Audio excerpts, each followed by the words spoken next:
Hi everybody, today we'll talk about how to fix or how to solve the problem of Facetune. We click on settings. Here you can click on apps, default apps, app settings. On above you can search about Facetune app and you will enter here. And then you can click on first stop and you can click OK. After that you'll enter to the window of storage.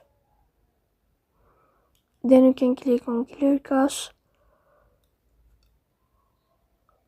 But pay attention, don't click clear data because that can delete your account or can cause you errors in your app. So please don't forget to support us by like and subscribe. See you next time in another video, and thank you for your attention.